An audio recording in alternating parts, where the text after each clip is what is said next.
Hello नमस्कार मेरे प्यारे साथियों, मैं नितिन गुप्ता एक बार फिर से आप सभी का स्वागत करता हूं आपके अपने शैक्षिक मंच गुरुकुल इंडिया पर।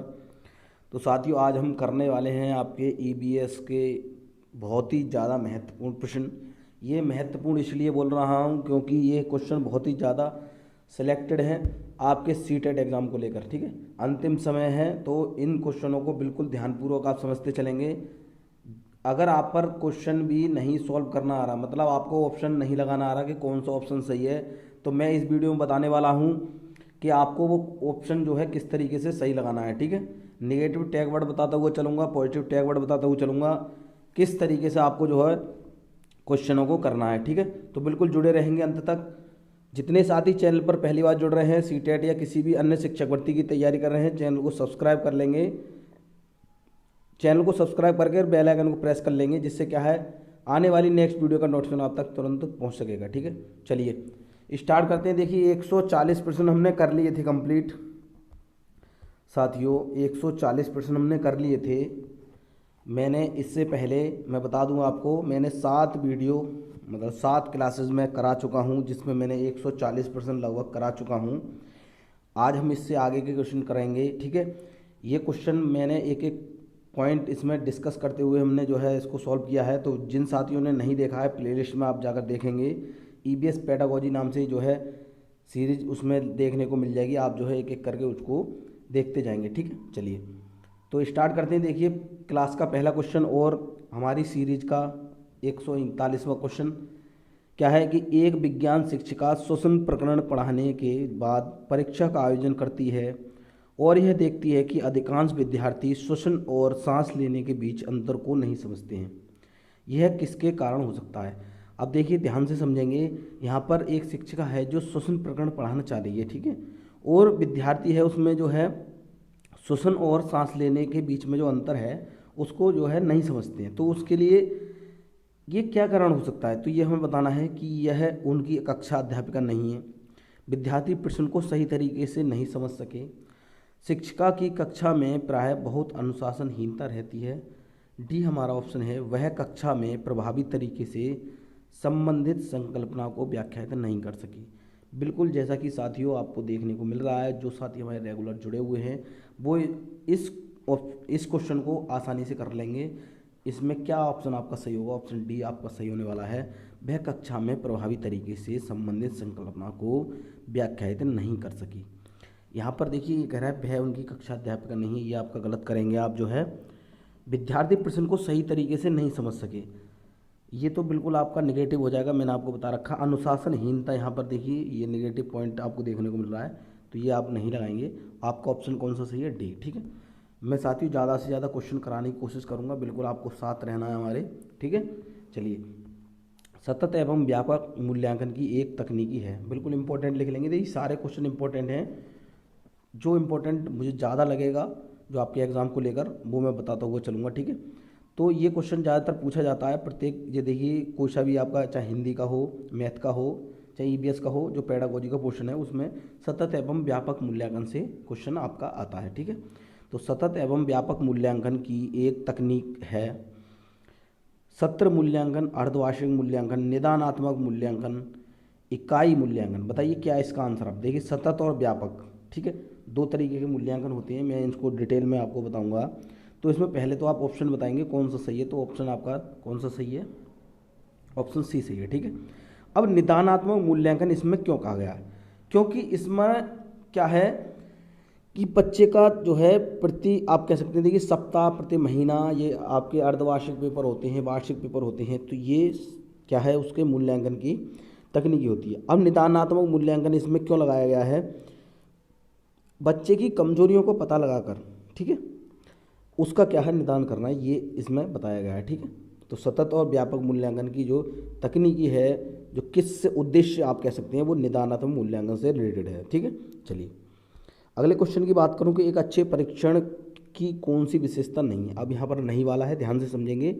एक अच्छे परीक्षण की कौन सी विशेषता नहीं है, इसमें क्या ऑप्शन लगाएंगे आप कि वैधता, विश्वसनीयता, वस्तुनिष्ठता या उत्तीर्ण करना। एक परीक्षण है उसका आपको कौन सा लगाना है, आपकी इसकी विशेषता नहीं है। तो क्या इसका ऑप्शन लगाएंगे, ऑप्शन आप डी लगाएंगे, उत्तीर्ण करना। ठीक है, देखिए वैधता, वस्तुनिष्ठता, विश्वसनीयता, ठीक है, ये आपका बिल्कुल किससे होता है, अंक परीक्षण के लिए, बिल्कुल एग्जैक्ट अंक परीक्षण के लिए आपका ये होता है, लेकिन यहाँ पर अच्छे परीक्षण के लिए ये उत्तीर्ण करना नहीं माना जाएगा। ठीक है, चलिए अगले क्वेश्चन की बात करूँ कि पौधों के विभिन्न भागों के शिक्षण हेतु आवश्यक है। पाठ्य पुस्तक है, पौधों का अवलोकन है, श्यामपट्ट है, पौधे का चित्र है। बताइए इसका क्या आंसर लगाएंगे कि पौधे के विभिन्न भागों के शिक्षण हेतु क्या आवश्यक आपका माना जाएगा। क्या पाठ्य पुस्तक मानी जाएगी, नहीं।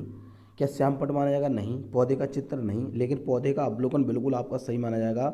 पौधे का जहाँ पर अवलोकन की बात कर रहे हैं, मैंने आपको बता रखा है, पिछले क्वेश्चनों में भी समझा रखा है, जहाँ पर बच्चा स्वयं पौधे का अवलोकन करेगा, ठीक है, उसके बारे में जानेगा, वही ऑप्शन आपका सही होने वाला है। ठीक है, जिसमें बच्चे को विभिन्न प्रकार के अवसर दिए जा रहे होंगे, बच्चा खोज कर सीख रहा है, इस तरीके के क्वेश्चन आपके सही होने वाले हैं। ठीक है, तो अगले क्वेश्चन की बात करूं कि लड़के लड़कियों की अपेक्षा अधिक बुद्धिमान हैं, यह कथन है, सही है, सही हो सकता है, बुद्धि के विभिन्न पक्षों के लिए सही है, लैंगिक पूर्वाग्रह को प्रदर्शित करता है।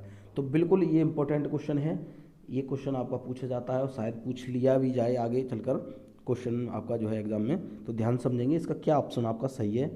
तो बिल्कुल जैसा कि आपको पता है ऑप्शन आपका डी सही है, लैंगिक पूर्वाग्रह को प्रदर्शित करता है। ठीक है, असमानता को प्रदर्शित करता है कि लड़के बुद्धिमान होते हैं, लड़कियां नहीं होती हैं, या लड़के कार चला लेते हैं, लड़कियां नहीं चला पाती हैं, इस तरीके का क्वेश्चन आपका आता है।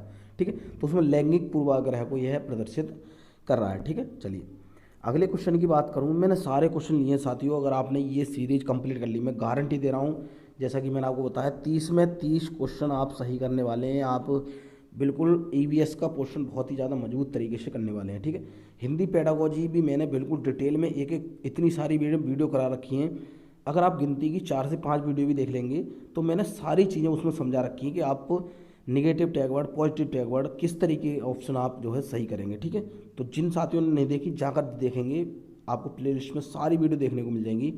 एग्ज़ाम आपका नज़दीक है, एग्ज़ाम से पहले देखिए वो चीज़ पढ़ें जो आपके मतलब की है। ठीक है, फालतू की चीज़ें बिल्कुल आपको नहीं पढ़नी है, इग्नोर करना है उन चीज़ों को, अगर आपको सीटेट में अच्छे अंक लाने हैं। ठीक है, तो मैं बिल्कुल उसी उद्देश्य से आपके ये क्वेश्चन करा रहा हूँ कि आपके सीटेट एग्ज़ाम को लेकर कि आपका जो है बेहतर जो है परिणाम आपको देखने को मिल जाए। ठीक है, तो बिल्कुल जुड़े रहेंगे।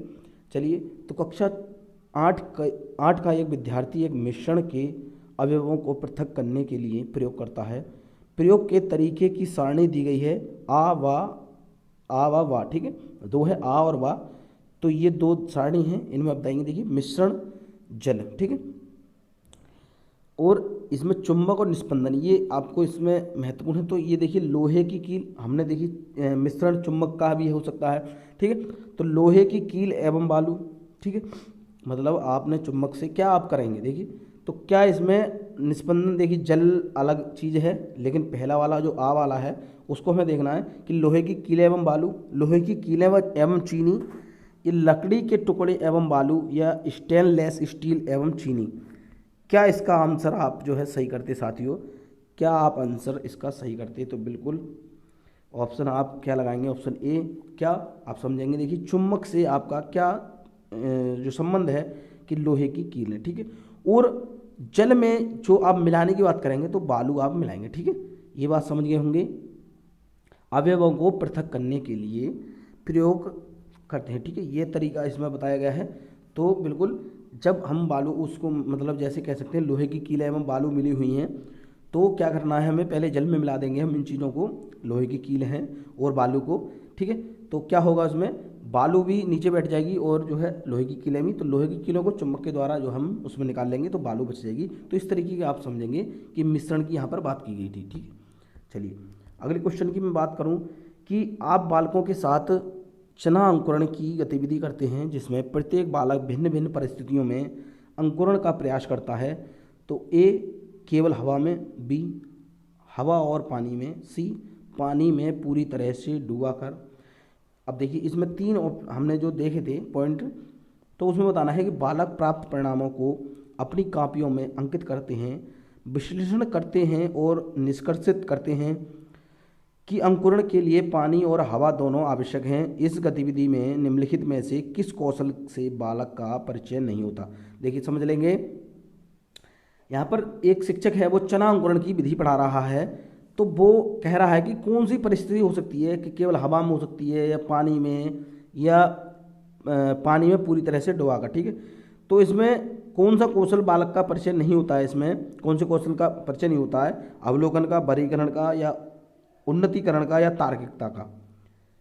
समझ गए आप, बच्चा प्रयोग कर रहा है तो उसका जो है किस चीज़ का जो है उसमें कौशल जो है विकसित नहीं माना जाएगा, तो आप तार्किकता पर लगाएंगे। क्या लगाएंगे? तार्किकता का, ठीक है। देखिए अवलोकन वो करेगा, मतलब खुद स्वयं उस चीज़ को कर रहा है कि चने को किस तरीके से भिगोना है, यह 3 तरीके यहाँ पर दिए गए थे, ठीक है। वर्गीकरण उनको अलग अलग, मतलब अलग अलग तरीके जब वो करेगा कि हवा में छोड़ रहेगा या हवा और पानी में करेगा या पूरी तरीके से पानी में, तो वर्गीकरण भी करेगा।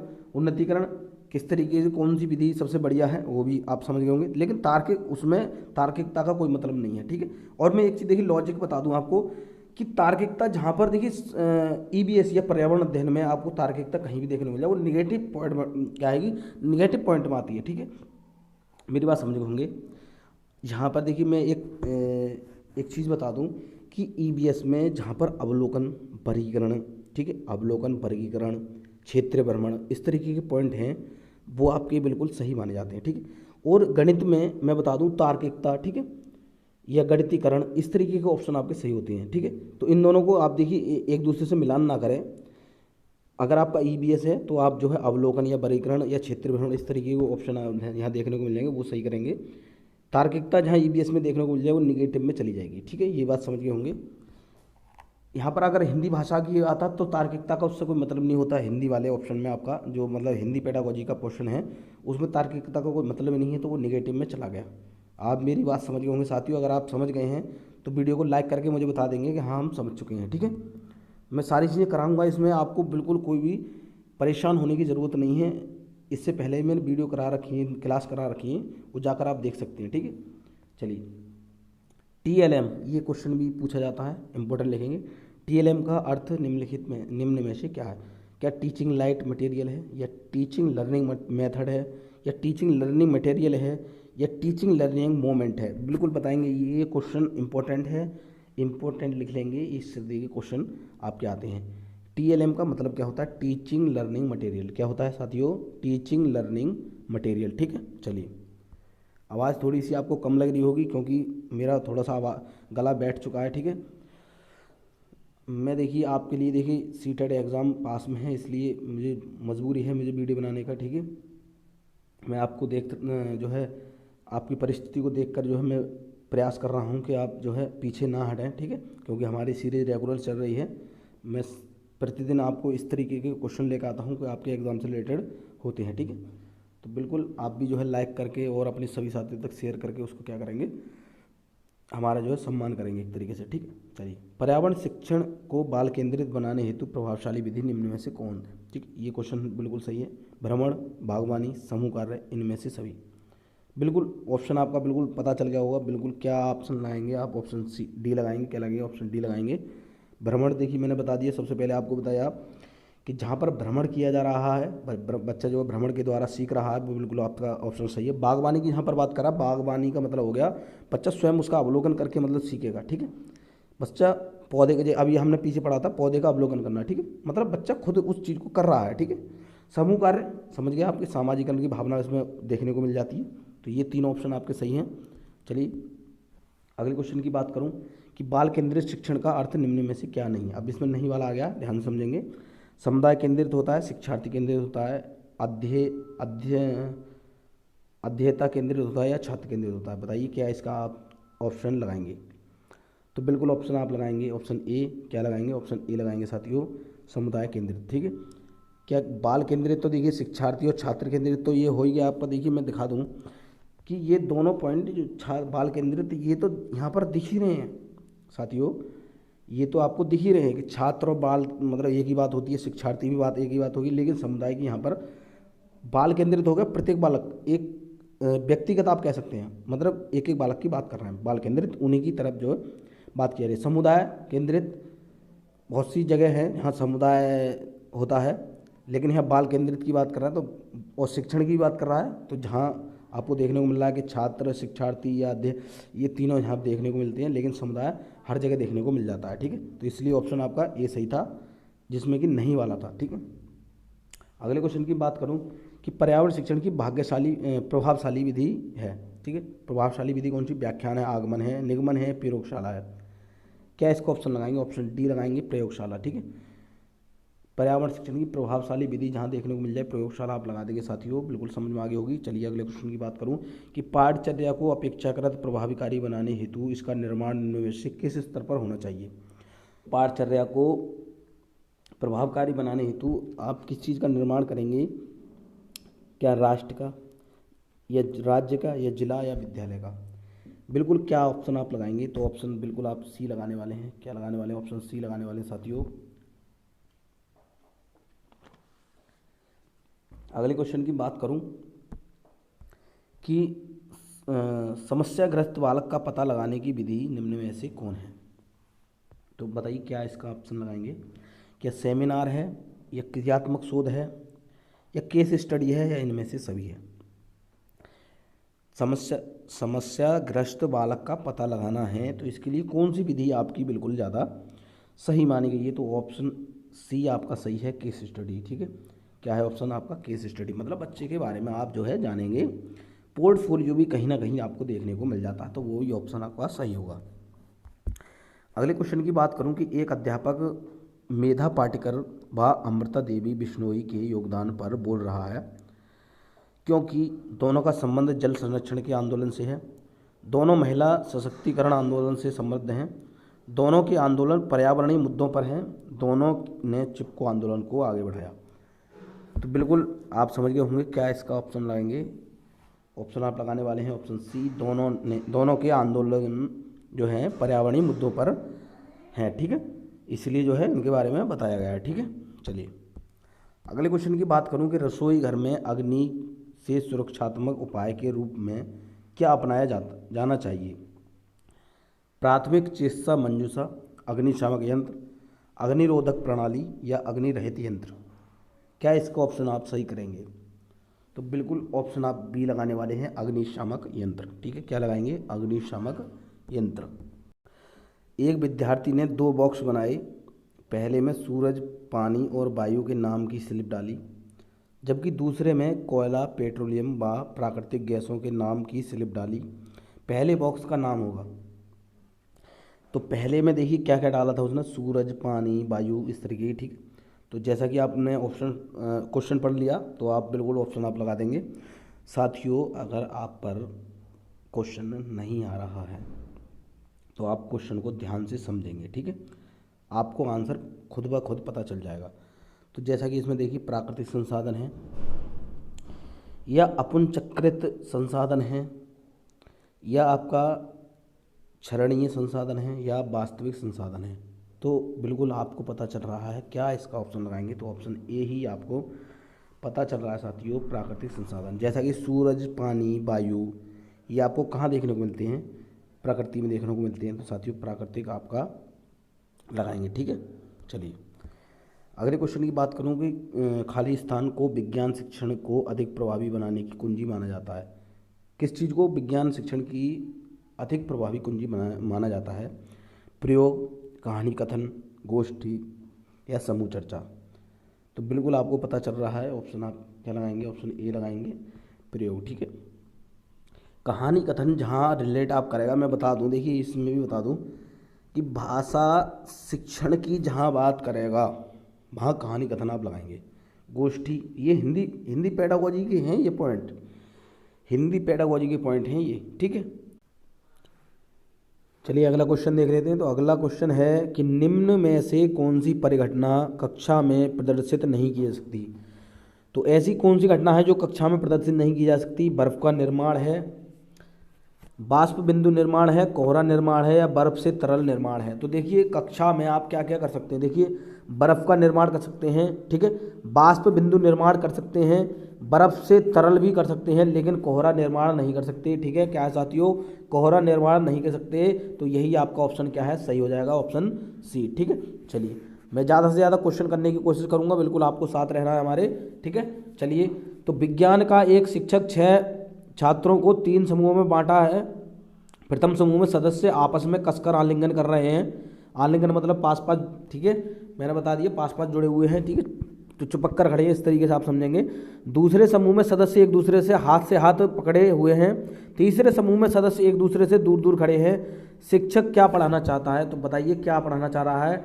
एकता में शक्ति का पाठ, या आपका सामाजिक सद्भाव, सामुद्रिक जीवों की विविधता, या ठोस द्रव गैस की प्रकृति। तो बिल्कुल साथियों आपको पता है कि जहाँ पर एक छात्र है, वो एक शिक्षक है जो छात्रों को क्या है अलग अलग तरीके से जो है खड़ा कर रहा है, तो जिसमें वो क्या संकल्पना पढ़ाना चाह रहा है, तो वो बिल्कुल ठोस द्रव गैस की प्रकृति पढ़ाना चाह रहा है, ठीक है। जैसे जो है ठोस के जो अणु होते हैं वो पास पास होते हैं, द्रव के थोड़े दूर होते हैं और गैस के बहुत बहुत दूर होते हैं, तो वही चीज़ वो पढ़ाना चाह रहा है, ठीक है, जिससे कि जो है छात्र जो है आसानी से उस चीज़ को समझ सके।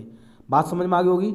चलिए अगले क्वेश्चन की मैं बात करूं कि विलयन पाठ की प्रायोगिक व्याख्या हेतु विलय के रूप में शिक्षक को कौन सा पदार्थ लेना चाहिए। विलयन पाठ पढ़ाना है, उसकी व्याख्या करने के लिए विलय के लिए कौन सा पदार्थ लेना चाहिए। नारियल का तेल लेगा, या नारियल का पानी लेगा, पारा लेगा, सोडियम क्लोराइड लेगा, ठीक है। विलय कौन सा लेना है, तो बिल्कुल सोडियम क्लोराइड लगाएंगे। NaCl इसका रासायनिक नाम है। क्या है साथियों, NaCl, जो हम नमक जिसको हम बोलते हैं, NaCl इसका रासायनिक सूत्र है, और जिसका रासायनिक नाम नमक का रासायनिक नाम सोडियम क्लोराइड होता है। ये भी क्वेश्चन आपका आ जाता है, तो ये विलय के रूप में लेंगे जिससे कि विलयन बन जाएगा, मतलब पूर्ण रूप से ये क्या है इसमें मिल जाने वाला है, ठीक है। चलिए अगले क्वेश्चन की मैं बात करूं कि कांटेनुमा पत्तियों को दर्शाकर एक शिक्षक किस प्रकार के पौधे के बारे में पढ़ा रहा है। कांटेनुमा पत्तियां कहाँ पाई जाती हैं, ये आप समझेंगे। देखिए स्थलीय पे, जलीय पे, या उभयधर्मी होते हैं, या मरुस्थलीय होते हैं। कौन से पौधे ऐसे होते हैं जिनकी पत्तियां होती हैं कांटेनुमा होती हैं, तो बिल्कुल आपको पता है मरुस्थलीय पौधे होते हैं जिनकी पत्तियां जो होती हैं कांटेनुमा होती हैं, ठीक है। क्वेश्चन आपका ये आता है बार बार। चलिए मैं जल्दी इसलिए कर रहा हूँ कि मुझे ज़्यादा क्वेश्चन कराने हैं, आप समझेंगे, क्योंकि अंतिम समय चल रहा है आपका, तो आपका भी समय जो है ज़्यादा खर्च ना हो, ठीक है। चलिए अवलोकन, प्रयोग व खाली जगह विज्ञान की 3 विधियाँ हैं। कौन कौन सी हैं, देखिए, निगमन, परिकल्पना, मापन या अनुमान। तो तीसरी विधि कौन सी है ये आप बताएंगे। क्या है इसका आंसर, बिल्कुल साथियों आप बताएंगे क्या इसका आंसर आप लगाएंगे। तो बिल्कुल आप लगाने वाले हैं ऑप्शन ए। क्या लगाएंगे साथियों, आप ए लगाएंगे, निगमन, ठीक है। अवलोकन करेंगे हम, अवलोकन किया, उसके बाद प्रयोग करेंगे, उसके बाद क्या निष्कर्ष निकला ये भी हमें जानना है। ये विज्ञान की तीनों विधियाँ मानी जाती हैं, ठीक है। चलिए अगले क्वेश्चन की बात करूं कि रमन को उसके पड़ोसी ने 4 किलो आंवला उपहार में दिए। वह मुरब्बा बनाने की योजना बनाता है, उसे किस तकनीकी को अपनाने की ज़रूरत है, ठीक है। वह रमन को यह है उसके पड़ोसी ने 4 किलो आंवला दिया था, वह क्या मुरब्बा बनाना चाह रहा है, तो वो बनाने की जो तकनीक है उसे क्या क्या चीज़ करनी चाहिए। उसे क्या करना चाहिए, संरक्षण करना चाहिए, परिरक्षण करना चाहिए, अपघटन करना चाहिए, या पाश्चुरीकरण करना चाहिए। तो बिल्कुल आपको पता है, आपको क्या बताएंगे, ऑप्शन बी लगाएंगे, परिरक्षण, ठीक है। परिरक्षण मतलब होता है ज़्यादा समय के लिए उस चीज़ को रोकना, ठीक है। आप समझ गए होंगे। चलिए अगले की क्वेश्चन की बात करूं कि विज्ञान एक शिक्षक को मैंग्रोव पादपों की तलाश हेतु विद्यार्थी को किस क्षेत्र में खोज के लिए प्रोत्साहित करना चाहिए। आप समझ गए होंगे। चलिए तो ऑप्शन है हमारा मरोदभिद क्षेत्र में, लवणोदभिद दलदल में, या गर्म व आर्द्र क्षेत्र में, या शीत क्षेत्र में। तो इसका आंसर आप क्या लगाएंगे, बिल्कुल आप ऑप्शन लगाने वाले हैं, ऑप्शन बी लगाएंगे। क्या लगाएंगे साथियों, ऑप्शन बी, लवणोदभिद दलदल में, ठीक है। पादपों का जहाँ पर क्या है, जहाँ पर कह सकते हैं खोज करने की बात करेंगे, वहाँ पर लवणोदभिद दलदल में बात करने वाले हैं, ठीक है। चलिए अगले क्वेश्चन की बात करूँ कि यदि एक अध्यापक आलू, आंवला, ब्रेड व शक्कर के उदाहरणों का सहारा लेता है तो वह क्या पढ़ाना चाहता है। तो विटामिन पढ़ाना चाहता है, कार्बोहाइड्रेट, प्रोटीन, या खनिज लवण। तो जैसा कि आपको पता है कि आलू, चावल, ब्रेड या शक्कर से आपको क्या प्राप्त होता है, तो कार्बोहाइड्रेट प्राप्त होता है। तो कार्बोहाइड्रेट ही आपका ऑप्शन सही होगा, ठीक है। चलिए अगले क्वेश्चन की मैं बात करूं कि कक्षा 5 की EVS की पाठ्यपुस्तक के किसी पाठ में सोचिए और चर्चा कीजिए भाग में नीचे दिया गया कथन लिखा है, ठीक है। कक्षा 5 की एक पाठ्यपुस्तक है जिसमें एक कथन लिखा गया, देखिए, यदि आपके गाँव अथवा शहर में 1 सप्ताह तक पेट्रोल अथवा डीजल ना हो तो आप क्या होगा। तो इस कथन का मुख्य उद्देश्य क्या है, आप समझेंगे कि छात्रों के तेल के न्याय संगत उपयोग के बारे में संवेदनशील बनाना, छात्रों का पेट्रोल और डीजल के स्रोतों के बारे में मूल्यांकन, वास्तविक जीवन की चिंताओं को समझने हेतु कल्पना और सोचने विचारने की कुशलता को बढ़ावा देना। लास्ट ऑप्शन है पेट्रोल और डीजल की कमी के बारे में जागृति उत्पन्न करना। तो इसका क्या आंसर लगाएंगे, तो बिल्कुल आपको मैंने पढ़ा रखा है, जितने साथी पहले जुड़े हुए हैं सीरीज से उनको पता होगा। बिल्कुल आप आंसर लगाएंगे, ऑप्शन आप सी लगाएंगे। मैंने आपको बता रखा है जहाँ पर बच्चे को वास्तविक जीवन से जोड़कर कोई भी चीज़ कराई जा रही है वही आपका आंसर सही होता है। और बच्चे की किसी भी चीज़ को बढ़ावा दिया जा रहा है, जहाँ पर कुशलता देखिए इसके है सोचने विचारने की कुशलता का बढ़ावा देना, ठीक है। किसी भी चीज़ का बढ़ावा दिया जा रहा है बच्चे को, उसके वास्तविक जो जीवन से जोड़कर उस चीज़ को पढ़ाया जा रहा है, तो वही ऑप्शन आपका सही होता है। तो ऑप्शन सी में आपको देखने को मिल रहा है, ठीक है। अगले क्वेश्चन की बात करूं कि ईबीएस की पढ़ाई में कक्षा में प्रश्नोत्तर तकनीकी का सबसे अच्छा उपयोग किसके लिए किया जा सकता है। तो प्रश्नोत्तर तकनीकी है सबसे अच्छा उपयोग किसके लिए किया जा सकता है, विद्यार्थियों का ध्यान आकर्षित करने के लिए, शिक्षार्थियों में सीखने की जिज्ञासा उत्पन्न करने के लिए, या प्रायोगिक कौशल को बढ़ावा देने के लिए, कक्षा में अनुशासन बनाए रखने के लिए। तो कक्षा में अनुशासन बनाए रखने के लिए ये तो आप पहले ही गलत कर देंगे। दूसरी बात, विद्यार्थियों का ध्यान आकर्षित करने के लिए, इसलिए आप जो है नहीं बढ़ाते हैं। अब प्रश्नोत्तर तकनीकी का जो है प्रयोग किसके लिए किया जाता है, तो देखिए ध्यान से देखेंगे कि प्रायोगिक कौशल, तो प्रायोगिक का तो प्रश्न पूछने से कोई मतलब नहीं है, प्रायोगिक का मतलब होगा करने से, ठीक है। क्या है, बच्चा यहाँ पर कर रहा है वहाँ प्रयोग को कौशल को बढ़ावा दिया जाएगा, ठीक है। क्योंकि इन दोनों ऑप्शन में आपको कन्फ्यूजन होगी कि इसमें भी जो है बढ़ावा देने की बात कर रहा है और यहाँ पर जिज्ञासा उत्पन्न करने की बात कर रहा है। तो मैं आपको बता दूं कि प्रायोगिक कौशल क्या है, एक प्रैक्टिकल मतलब कह सकते हैं करके जहाँ पर बच्चा सीख रहा है वहाँ बढ़ावा दिया जा रहा है उस क्षेत्र में। लेकिन ये प्रश्नोत्तर तकनीकी की बात कर रहा है तो वो केवल बच्चे को जिज्ञासा उत्पन्न करने के लिए किया जाता है, ठीक है। आप समझ गए होंगे। चलिए अगले की बात करूं कि प्राथमिक स्तर पर ईबीएस की पढ़ाई का एक प्रमुख उद्देश्य है, ईबीएस की पढ़ाई है उसके प्राथमिक स्तर पर सबसे बढ़िया उद्देश्य, प्रमुख उद्देश्य क्या माना जाएगा कि विषय की मूल संकल्पनाओं की गहन समझ विकसित करना, अगले स्तर के अध्ययन के लिए विद्यार्थियों को तैयार करना, कक्षा की पढ़ाई को शिक्षार्थियों के विद्यालय के बाहर के जीवन से संबंधित करने की सहायता करना, स्वतंत्र रूप से हस्तसिद्ध क्रियाकलापों को करने का कौशल अर्जित करना। तो बिल्कुल आपको पता है, आप बिल्कुल आंख बंद करके उसको लगा देंगे, बिल्कुल ऑप्शन सी लगाएंगे। देखिए कक्षा की पढ़ाई को शिक्षार्थी के विद्यालय के बाहरी जीवन से संबंधित करने में, ठीक है। बिल्कुल जहाँ पर बाहरी जीवन से संबंधित करके जो है बच्चों को पढ़ाया जा रहा है ईबीएस में, वो आपका ऑप्शन सही होगा। क्षेत्र भ्रमण के माध्यम से जहाँ बच्चों को पढ़ाया जा रहा है वो आपका सही होगा। बच्चा जहाँ पर खुद करके सीख रहा है वो आपका ऑप्शन सही होगा। बच्चे को जहाँ पर अवसर दिए जा रहे हैं किसी प्रकार के वो आपका ऑप्शन सही होगा। जहाँ पर बच्चे को किसी प्रकार का बढ़ावा दिया जा रहा है वो भी आपका ऑप्शन सही होगा, ठीक है। ये आपके पॉजिटिव हैं। निगेटिव मैंने बता दिया, जहाँ पर केवल ही एकमात्र इस तरीके के ऑप्शन आपको देखने को मिलते हैं वो निगेटिव में माना जाता है, ठीक है। चलिए अगले क्वेश्चन की मैं बात करूं कि प्राथमिक स्तर वृक्षों के संरक्षण की संकल्पना के बारे में विद्यार्थियों को संवेदनशील बनाने के लिए नीचे दिया गया कौन सा क्रियाकलाप उपयुक्त नहीं है। यहाँ पर उपयुक्त नहीं है ये याद रखेंगे। तो ऑप्शन ए हमारा वृक्षों पर नारा लेखन प्रतियोगिता आयोजित करना, प्रत्येक छात्र को एक वृक्ष को अपनाकर उसकी देखरेख के लिए प्रोत्साहित करना, ये बिल्कुल सही है। बच्चों को लकड़ी के लट्ठों का भंडार दिखाना, ये गड़बड़ है। वृक्षों पर पोस्टर बनाने की प्रतियोगिता आयोजित करना, ठीक है। तो इसमें बिल्कुल देखिए कौन सा आपका उपयोगिता नहीं मानी जाएगी, तो वो बिल्कुल ऑप्शन आपका कौन सा माना जाएगा, ऑप्शन सी कि बच्चों को लकड़ी के लट्ठों का भंडार दिखाना। इससे बच्चा कुछ भी नहीं सीखेगा, ठीक है। क्या है, बच्चों को लकड़ी के लट्ठों का भंडार दिखाकर बच्चा कुछ नहीं सीखेगा, यही उसमें बताया गया था कि कौन सा क्रियाकलाप उपयुक्त नहीं। अगले क्वेश्चन की मैं बात करूं, ईबीएस की कक्षा में जल का पाठ पढ़ाते समय अंजलि ने अपनी कक्षा में जल के विभिन्न स्रोतों और जल को संरक्षित करने के लिए व्यक्तिगत क्रिया पर रोल प्ले आयोजित किया। इस क्रियाकलाप का मुख्य उद्देश्य, पहले तो आप इसको इंपॉर्टेंट लिख लेंगे, मैं इसको छोटा कर देता हूँ थोड़ा सा। ये क्वेश्चन आपका आया हुआ है, इंपॉर्टेंट लिखेंगे इसे, ठीक है।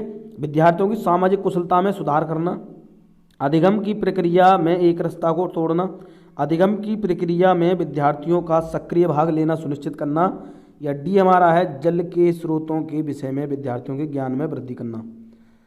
रोल प्ले किया जा रहा है उसमें क्या आपका ऑप्शन सही होगा, कुल ऑप्शन आपका सी सही होगा। अधिगम की प्रक्रिया में विद्यार्थियों को सक्रिय भाग लेना सुनिश्चित करना, जहाँ पर बच्चे को सक्रिय भाग सुनिश्चित लेने की बात कर रहा होगा वो आपका जो है ऑप्शन बिल्कुल सही होता है, ठीक है।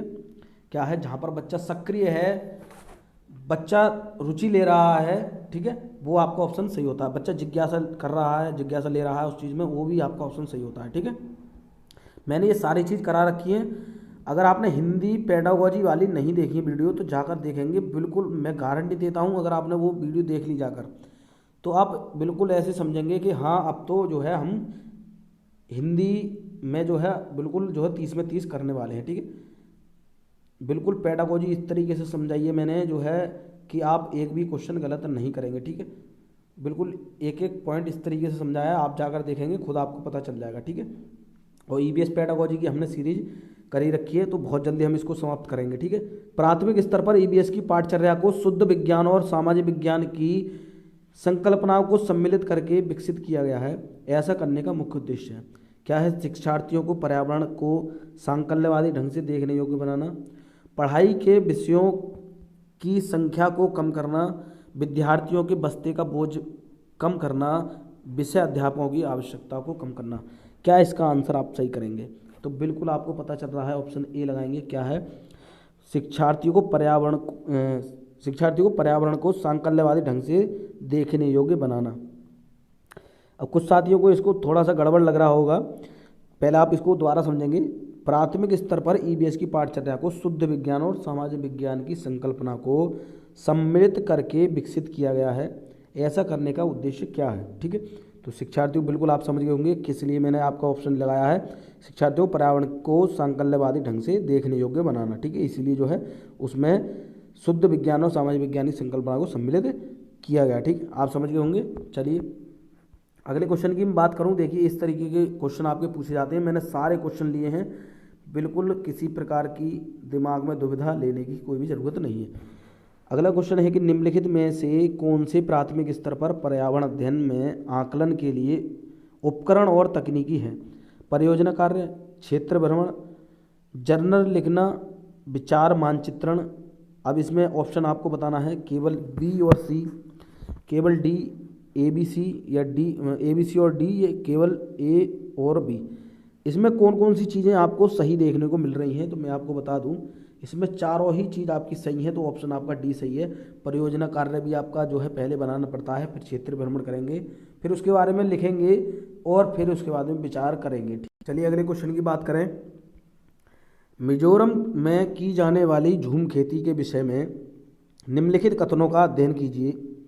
ठीक है, मिजोरम में सबसे पहले तो आप समझेंगे कि झूम खेती कहाँ की जा रही है। आपको इसमें ही एक आंसर पता चल गया, और इसमें देखिए पॉइंट भी तो काफ़ी सारे हैं। ठीक है, तो इसको एक एक करके हम जो है समझते हुए चलेंगे। पहले तो आप एक बात आपने ये पकड़ ली कि जो है झूम खेती मिजोरम में पाई जा रही है। ठीक, तो एक पॉइंट आपका एक क्वेश्चन यहाँ तैयार होता है कि झूम खेती कहाँ पाई जाती है? तो मिजोरम में पाई जाती है। ठीक है, और उसके बाद में हम इसके बारे में चर्चा करें कि इनमें देखिए किन किन चीज़ों का देखिए झूम खेती की जा रही है। इस विषय में कौन सा कथन का अध्ययन कीजिए। अध्ययन करना है हमें कि एक फसल को काटने के पश्चात भूमि को कुछ वर्षों तक खुला छोड़ देते हैं। ये बात बिल्कुल सही है आपकी। उसके बाद कहेंगे कि इस भूमि पर उगने वाले बांस और खरपतवार को काट कर जला दिया था। बिल्कुल सही बात है। बीज बोने से पहले भूमि की गहरी जुताई की जाती है। ये भी बात आपकी इसमें सही है। एक ही खेत में 3-4 भिन्न भिन्न प्रकार की फसलें उगाई जाती हैं। आवश्यकता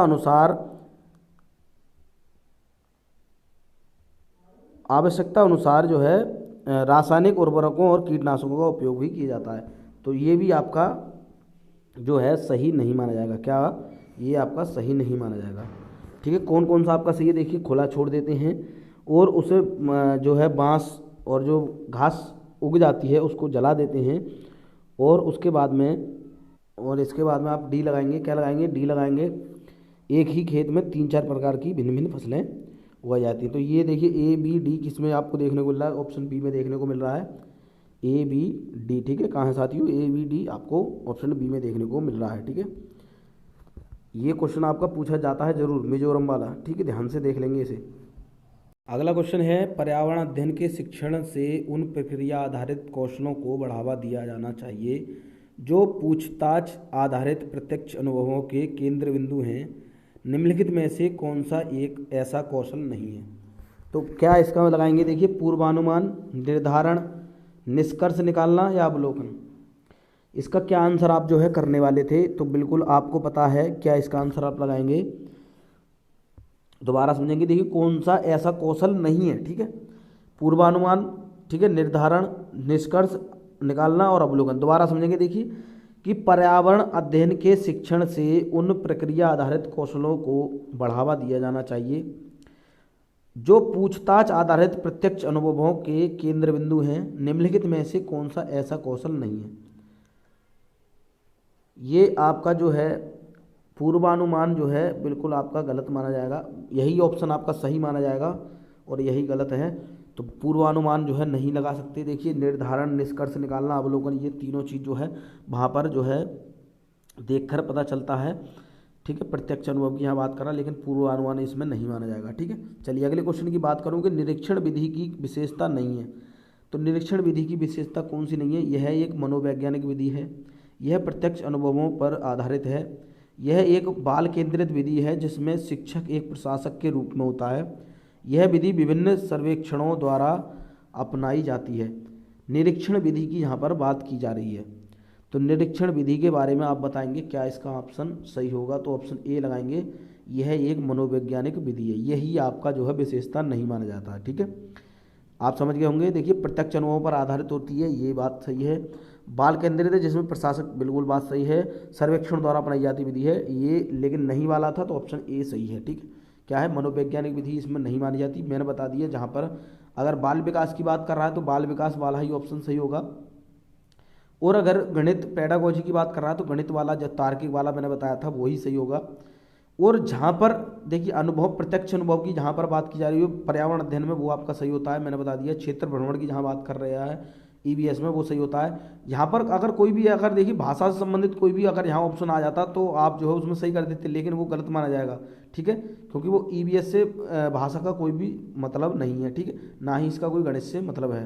तार्किक रूप तो इसमें लगाएंगे ही नहीं। जहाँ पर प्रत्यक्ष अनुभव, ज़्यादातर ऑप्शन आपका जहाँ पर देखने को मिलता है वो आपका ऑप्शन सही है। ठीक है, लेकिन बाल केंद्रित वाला जो ऑप्शन है वो हर जगह सही होता है। जो आपकी पांचों सब्जेक्ट में पेडागोजी है तो वहाँ आपका सही होता है। ठीक है, ये भी देखिए क्वेश्चन उस तरीके का ही आ गया पॉइंट वाला, तो इसको ध्यान से समझेंगे। सबसे पहले तो राधा विभिन्न प्रकार के यात्रा टिकट की उपयोग करती है। ठीक है, ऐसे टिकटों के उपयोग से निम्नलिखित में से किस संकल्पना पर प्रभावपूर्ण ढंग से चर्चा की जा सकती है? अलग अलग साधनों से यात्रा करने पर यात्रा की लागत भी भिन्न होती है। यात्रा की लागत उस वाहन द्वारा प्रयुक्त ईंधन पर निर्भर करती है। सार्वजनिक परिवहन से एक स्थान से दूसरे स्थान जाने के लिए हमें टिकट चाहिए। आरक्षण प्रक्रिया की समझ। तो इसमें से देखिए कौन कौन से आपके जो है ऑप्शन इसमें सही माने जाएंगे। तो बिल्कुल आपको पता है ऑप्शन आपका ए सही है और ऑप्शन सी सही है। ठीक है, इसमें क्या है, अलग अलग साधनों की यात्रा जो हम करेंगे और उसमें कितनी लागत है, उन सब की लागत जो है भिन्न भिन्न होती है, यह हम देखने को मिल जाएगा। क्योंकि बस का किराया अलग है, रेल का किराया अलग है, तो आपको पता चल गया होगा। सार्वजनिक परिवहन के स्थान से दूसरे स्थान जाने के लिए हमें टिकट चाहिए। बिल्कुल आपको पता है, टिकट के बिना आपको जो है अनुमान नहीं लगा सकते, और जो है तभी चर्चा करेंगे आप जो है। तो इसमें कौन से ऑप्शन में? ऑप्शन सी में है, ए और सी आपका बिल्कुल सही माना जाएगा। पॉइंट क्या है, ए और सी बिल्कुल सही माना जाएगा। अगले क्वेश्चन की बात करूं कि प्राथमिक कक्षाओं के विद्यार्थियों को मानचित्र शिक्षण के लिए निम्नलिखित में से कौन सी युक्ति सर्वाधिक उपयुक्त प्रतीत होती है? अध्यापक द्वारा श्यामपट्ट पर मानचित्र बनाना तथा शिक्षार्थियों को विभिन्न स्थानों की स्थिति बताने को कहना, शिक्षार्थियों को निर्देश देना कि वे घर से भारत का मानचित्र लेकर आएं, शिक्षार्थियों को एटलस दिखाना और विभिन्न स्थानों की स्थिति बताने के लिए कहना, शिक्षार्थियों की सहायता करना कि वे अपने ही संकेतों का उपयोग करते हुए अपने निकटतम परिवेश का मानचित्र बनाएं तथा वस्तुओं की सापेक्ष स्थिति और दिशा पर ध्यान केंद्रित करें। अब देखिए इसमें आपको जो है ऑप्शन देखकर पता चल गया होगा क्या इसका ऑप्शन आप सही करेंगे। तो बिल्कुल साथियों ऑप्शन आप डी लगाएंगे। क्या लगाएंगे? ऑप्शन डी लगाएंगे कि शिक्षार्थियों की सहायता करना। यहाँ पर देखिए शिक्षार्थियों की सहायता करने की बात आ रही, जैसा कि आपको पता चल रहा है कि संकेतों का उपयोग करते हुए निकटतम परिवेश, जो उनके देखिए परिवेश की भी बात आ रही है, जो उनके आसपास की बात कर रहे हैं वो भी आपका आ गया, और उनकी सापेक्ष स्थिति पर ध्यान केंद्रित करें। ठीक है, ये आपके समझ में आ गई होगी बात। चलिए अगले क्वेश्चन की बात करें कि प्राथमिक स्तर के शिक्षार्थियों में मानचित्र बनाने और समझने के लिए निम्नलिखित में से किन कौशलों के विकास की आवश्यकता है? ये बिल्कुल उसी तरीके से पॉइंट है। ये क्वेश्चन आपका आया हुआ है, इंपॉर्टेंट लिखेंगे। सबसे पहले तो आप जो है तो स्थानों की सापेक्ष स्थिति की समझ, स्थानों की सापेक्ष दूरी और दिशाओं की समझ, प्रतीकों और स्केल पैमाने की समझ या संकेत पैमाने के अनुसार स्पष्ट ड्राइंग। अब इसमें देखिए इनमें कौन कौन से आपके जो है ऑप्शन बिल्कुल इसमें सही माने जाएंगे। तो बिल्कुल देखिए आपका स्थानों की सापेक्ष समय जो है स्थिति इनकी जो है समझ आनी चाहिए, स्थानों की सापेक्ष दूरी और दिशाओं की समझ होनी चाहिए। ठीक है, मतलब कौन सा स्थान कहाँ है ये पता होना चाहिए, कितनी दूरी है, कौन दिशा में है ये आपको पता होना चाहिए, और प्रतीकों और स्केल पैमानों की समझ होनी चाहिए। तो बिल्कुल आपका ऑप्शन बी सही होगा, जो कि आपका ऑप्शन ए जो है ए बी सी जो पॉइंट है वो आपको ऑप्शन बी में देखने को मिल रहा है, वो आपका बिल्कुल सही माना जाएगा। चलिए अगले क्वेश्चन की बात करूं कि प्राथमिक कक्षाओं में पर्यावरण अध्ययन पढ़ाने के लिए निम्नलिखित में से कौन सा उद्देश्य संबंधित नहीं है। पर्यावरण अध्ययन हम पढ़ाना है, उसमें कौन सा उद्देश्य नहीं है। विज्ञान के आधारभूत प्रत्ययों और सिद्धांतों को रटकर याद कर लेना, पर्यावरण को खोजने के अवसर प्रदान करना, अवलोकन, मापन, भविष्य कथन और वर्गीकरण जैसे कौशलों का विकास करना, भौतिक और सामाजिक परिवेश के प्रति संवेदनशीलता विकसित करना। तो बिल्कुल आपको पता चल रहा है, जैसा कि मैंने बता रखा है, जहां उद्देश्य नहीं की बात कर रहा है, नेगेटिव पॉइंट की बात कर रहा है, तो नेगेटिव वाला ऑप्शन ए में ही आपको देखने को मिल रहा है। यहाँ पर रटने की बात कर रहा है, रटकर याद कर लेना।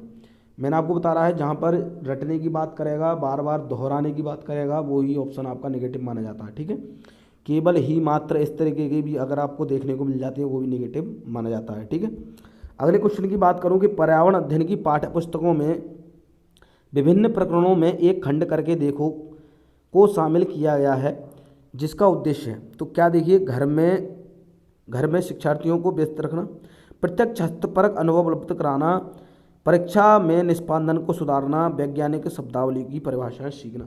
तो देखिए व्यस्त रखना ये गलत माना जाएगा, परीक्षा में निष्पादन ये गलत है, वैज्ञानिक शब्दावली की परिभाषा, यहाँ पर परिभाषाओं को सीखने की बात करेगा वो बिल्कुल निगेटिव माना जाएगा, व्यस्त रखने की बात करेगा वो निगेटिव माना जाएगा। लेकिन प्रत्यक्ष हस्तपरक अनुभव यहाँ पर करने की बात कर रहा है, यहाँ पर कह रहा है खुद करके देखो। देखिए क्या है, करके देखो की बात कर रहा है, तो जहाँ पर प्रत्यक्ष अनुभव बच्चा जहाँ पर देख रहा है, खुद कर रहा है, हस्तपरक देखी करने की बात हो रही है, तो ये आपका ऑप्शन बी सही माना जाता है। ठीक है, चलिए अगले क्वेश्चन की बात करूं कि पर्यावरण अध्ययन में एक अच्छे दत्त कार्य का मुख्य लक्ष्य होना चाहिए। अधिगम विचार के अवसर उपलब्ध कराना, प्रभावी अधिगम के लिए पाठ की दोहराई, समय का बेहतर उपयोग सुनिश्चित करना, शिक्षार्थियों को अनुशासन में बनाए रखना।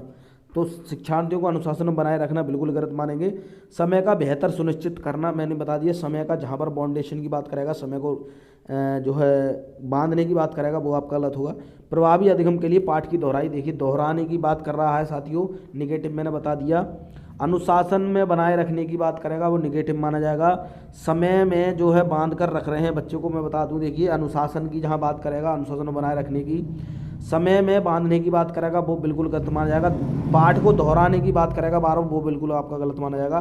तो ऑप्शन ए ही आपका सही हो जाता है, अधिगम विचार के अवसर उपलब्ध कराना। देखिए अवसर उपलब्ध कराने की बात कर रहा है, पॉजिटिव है, क्या है पॉजिटिव है, पॉजिटिव इसमें पूछा गया था।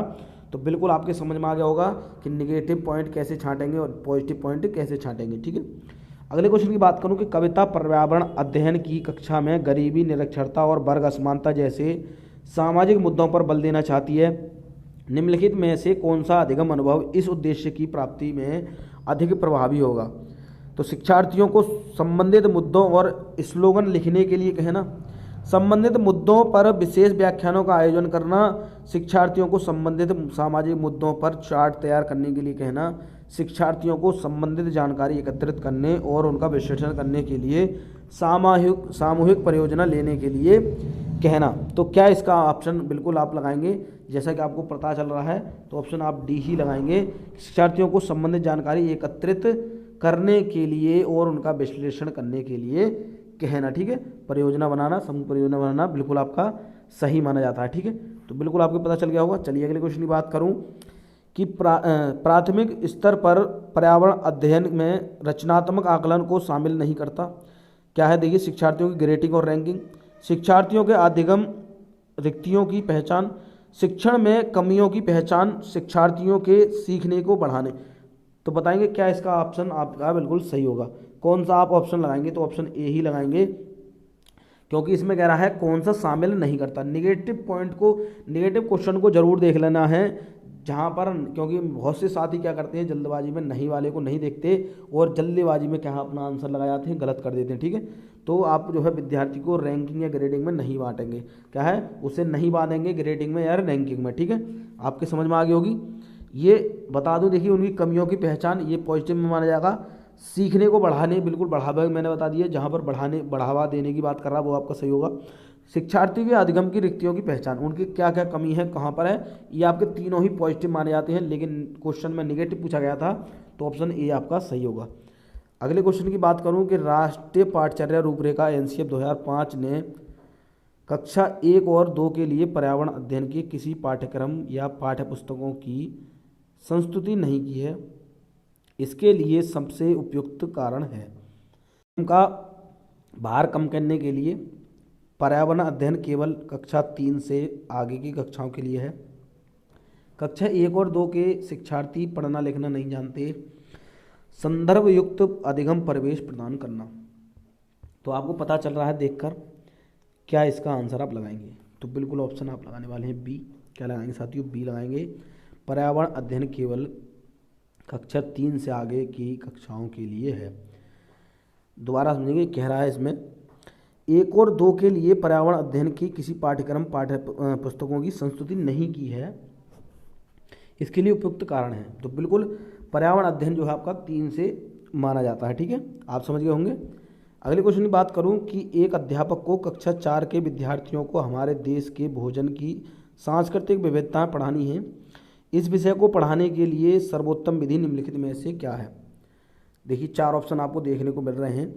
विभिन्न प्रकार की खाने की चीज़ों के चित्रों वाले फ्लैश कार्ड दिखाएं।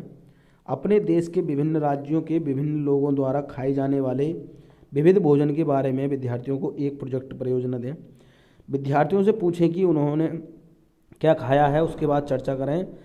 और डी हमारा है, विद्यार्थियों से कहें कि ये अपने परिवार के भोजन के बारे में सूचना एकत्रित करें। तो क्या इसका ऑप्शन आप लगाएंगे?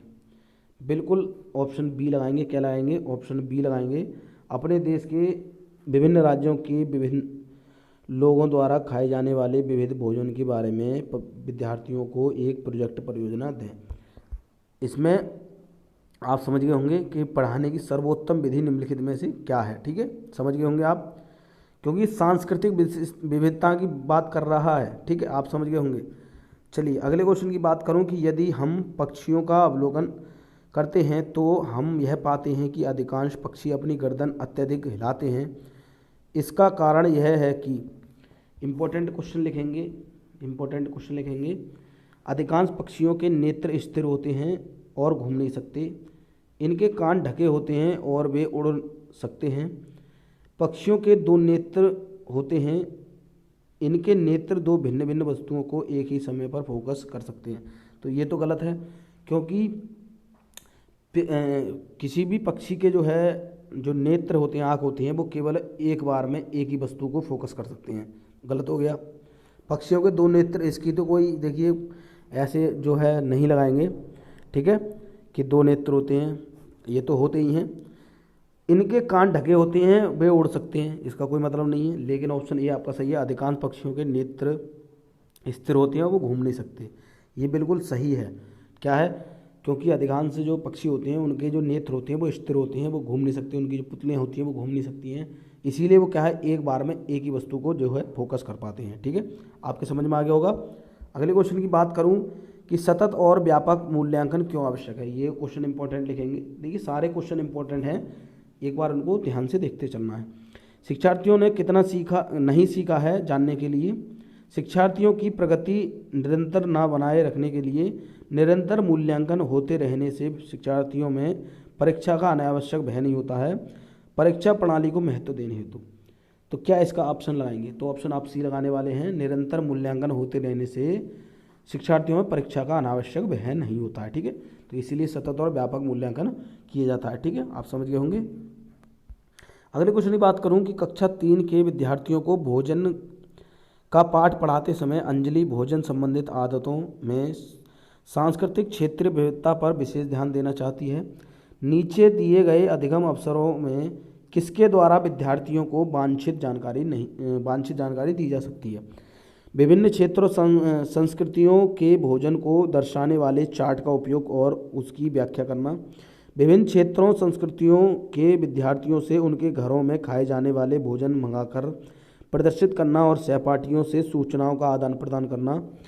पाठ्य पुस्तक में विभिन्न प्रकार के भोजनों के विषय में दी गई जानकारी की ओर विस्तृत व्याख्या करना। डी हमारा है ऑप्शन कि किसी बाहरी भोजन बनाने वाली व्यावसायिक एजेंसी को आग्रह करके विभिन्न क्षेत्रों संस्कृतियों के भोजन का प्रदर्शन करना। तो क्या इसका ऑप्शन आपको सही लग रहा है? तो ऑप्शन आपका बी सही है। विभिन्न क्षेत्रों संस्कृतियों के विद्यार्थियों से उनके घरों में खाए जाने वाले भोजन मंगाकर प्रदर्शित करना और सहपाठियों सूचना का आदान प्रदान करना। आपके समझ में आएगा, क्योंकि हमें ज़्यादा बड़े लेवल तक नहीं जाना है, बच्चों को जो है प्राथमिक स्तर की बात करा है, तो आसपास जो उसका खाना है वो ही आप जानकारी लेंगे, तो आपको जो है बच्चे को क्या है उस चीज़ में उत्सुकता जागृत होगी। ठीक है, बात करेंगे अगले क्वेश्चन की कि कक्षा 5 के विद्यार्थियों को पर्यावरणीय चिंताओं के बारे में पढ़ाते समय प्रीति प्रदूषण पर अधिक बल देना चाहती है। वांछित उद्देश्य को प्राप्त करने के लिए नीचे दिए गए क्रियाकलापों में से कौन सर्वाधिक प्रभावी हो सकता है?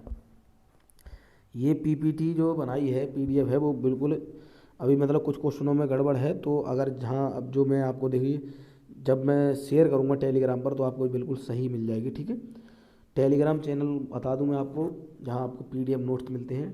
टेलीग्राम गुरुकुल इंडिया आप सर्च करेंगे, गुरुकुल इंडिया आप सर्च करेंगे तो जो पिक्चर आपकी यूट्यूब पर लग रही है प्रोफाइल पिक्चर, वही आपको वहां पर देखने को मिल जाएगी। आप जाकर जो ज्वाइन कर सकते हैं। ठीक है, वहां पर नोट्स पीडीएफ या कोई भी सूचना होती है आपको वहां देखने को मिल जाती है। ठीक है, विद्यार्थियों से विभिन्न प्रकार के प्रदूषणों के चार्ट बनवाकर विद्यार्थियों को शैक्षिक भ्रमण पर ले जाकर किसी प्रदूषित नदी को दिखाना। सी हमारा विद्यार्थियों से विभिन्न प्रकार के प्रदूषणों से संबंधित समूह परियोजना पर कार्य करने के लिए कहना। डी हमारा है किसी विशेषज्ञ को नियंत्रित करके वायु जल और ध्वनि प्रदूषण पर भाषण। ठीक है, तो क्या इसका ऑप्शन आपका सही लग रहा है? बिल्कुल आपको पता है, आप लगा देंगे, बिल्कुल ऑप्शन सी लगाएंगे। विद्यार्थियों से विभिन्न प्रकार के प्रदूषणों से संबंधित समूह परियोजना पर कार्य करने के लिए कहना। ठीक है, अब देखिए कुछ साथियों को क्या है इसमें ऑप्शन बी सही लग रहा होगा, विद्यार्थियों के शैक्षिक भ्रमण पर ले जाकर किसी प्रदूषित नदी को दिखाना। अब प्रदूषित नदी को दिखा देंगे तो क्या है उसके बारे में पहले बच्चे को जानकारी तो दें पहले। ठीक है, यहाँ जो ऑप्शन आपको सी में देखने को मिला है, शिक्षार्थियों विभिन्न प्रकार के प्रदूषणों से संबंधित समूह परियोजना पर कार्य करने के लिए कहना। जैसा कि क्वेश्चन में आपका सर्वाधिक प्रभावी क्रियाकलाप जहाँ पर दिया गया। ठीक, वांछित उद्देश्य को बात करने वाले हैं। ठीक है, समझ गए होंगे। चलिए अगले क्वेश्चन बात करूँ कि नेहा कक्षा 5 के ईवीएस विषय में नीचे दिए गए मूल्यांकन तकनीकी का प्रयोग करती है। हस्तसिद्ध क्रियाकलाप का मूल्यांकन, गृह कार्य मूल्यांकन, परियोजना कार्य मूल्यांकन, मौखिक परीक्षा। नीचे दिए गई तकनीकी का कौन सा युगल अधिक वस्तुनिष्ठ मूल्यांकन दे सकता है? बिल्कुल एज इट इज क्वेश्चन आपके पूछे जाते हैं। ठीक है, आपको आप बोर ना समझें अपने आप को कि सर हम बोर हो रहे हैं, इस तरीके के क्वेश्चन ही पूछे जाते हैं। तो कौन से पॉइंट आपके सही हैं? हस्तसिद्ध क्रियाकलापों का मूल्यांकन बिल्कुल, और परियोजना कार्य मूल्यांकन ये आपके बिल्कुल क्या है मूल्यांकन तकनीकी का प्रयोग करते हैं इस चीज़ में। ठीक है, तो बिल्कुल कौन से ऑप्शन में आपको देखने को मिल रहा है? ऑप्शन ए में देखने को मिल रहा है पहला और तीसरा ऑप्शन आपका इसमें सही माना गया है। ठीक, चलिए अगले क्वेश्चन की बात करूं कि पर्यावरण की पाठचर्या में शामिल होना चाहिए बच्चों के अनुभव, स्कूल का वातावरण, उपयुक्त पाठ्यक्रम या उपरोक्त सभी। बिल्कुल आपको पता चल रहा है, उपरोक्त सभी आप लगाएंगे, ज़्यादा समय बिताने की ज़रूरत नहीं है। ठीक है, क्योंकि स्कूल का वातावरण भी जरूरी है, बच्चों का अनुभव भी जरूरी है और जो पाठ्यक्रम है वो भी जरूरी है। ठीक है, अगले क्वेश्चन की बात करूं कि पर्यावरण अध्ययन में शैक्षिक भ्रमण का मुख्य उद्देश्य। बिल्कुल बताएंगे शैक्षिक भ्रमण का मुख्य उद्देश्य क्या है? बच्चों की ऊर्जा को विकसित करना, छात्रों के लिए अच्छा अनुभव, सामाजिकरण को बढ़ावा देना, टीम भावना बनाना। बिल्कुल बताएंगे क्या इसका ऑप्शन आप सही लगाएंगे? बिल्कुल ऑप्शन आप लगाने वाले हैं बी, छात्रों के लिए अच्छा अनुभव। ठीक है, जो शैक्षिक भ्रमण का जो क्या है उद्देश्य है, किसके लिए किया जाता है?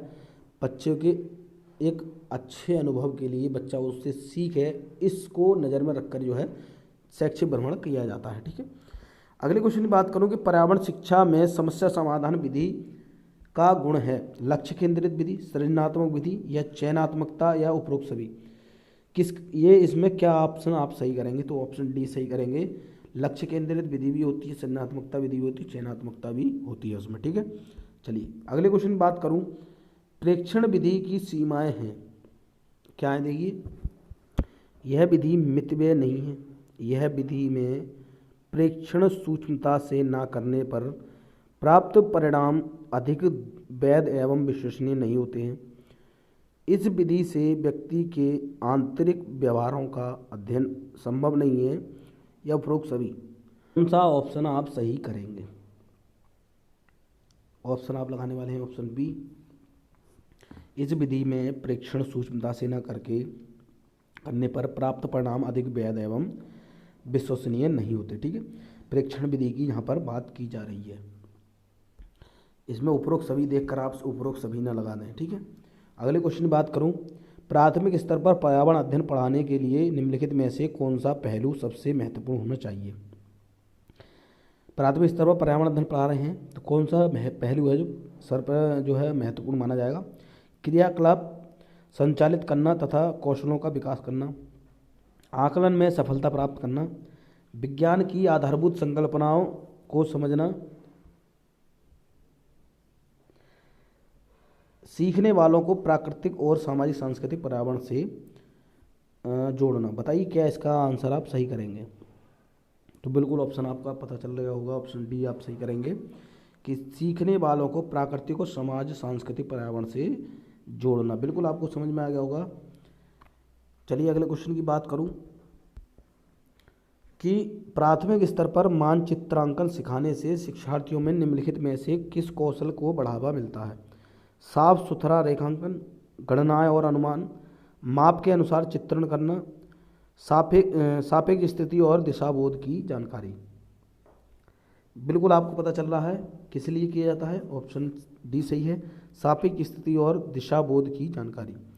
क्योंकि मानचित्रांकन यही सिखाया जाता है जिसमें अभी हमने पीछे पढ़ा था कि उसमें सापेक्ष स्थिति भी देखी जाती है, किस दिशा में है, सब चीज़ की जानकारी उसमें हमने लगाई थी। तो बिल्कुल ऑप्शन आपका डी सही माना जा रहा है। ठीक है, अगले क्वेश्चन की बात करें कि शिक्षक की सबसे बहुमूल्य विधि है? सेवा, वेतन, गर्व, छात्रों का विश्वास।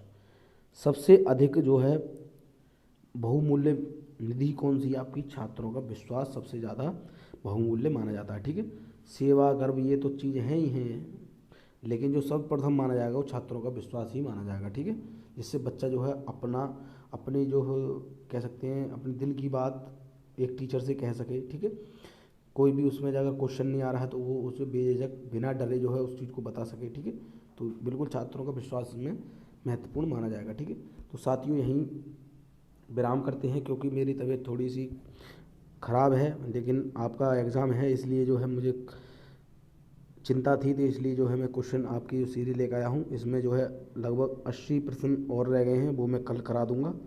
ठीक है, तो बिल्कुल आप जो है जुड़े रहेंगे। जितने साथी चैनल पर पहली बार आए हैं, शिक्षक भर्ती की तैयारी कर रहे हैं, सीटेट की तैयारी कर रहे हैं, तो आप चैनल को क्या है सब्सक्राइब कर लेंगे और बेल आइकन को प्रेस कर लेंगे, जिससे इस चैनल पर कोई भी नई वीडियो आए उसका नोटिफिकेशन आप तक तुरंत पहुँच सकेगा। ठीक है, और इतनी देखिए मेहनत करी जा रही है तो वीडियो को लाइक ज़रूर कर देंगे जिन साथियों ने लाइक नहीं कराया अभी तक, और अपने प्रत्येक साथी तक शेयर कर देंगे। ठीक है, क्योंकि आपके लिए इतनी मेहनत करी जा रही है तो इतना तो आप कर ही सकते हैं। ठीक है, तो मिलते हैं अगली क्लास में। वीडियो देखने के लिए आपका बहुत बहुत धन्यवाद।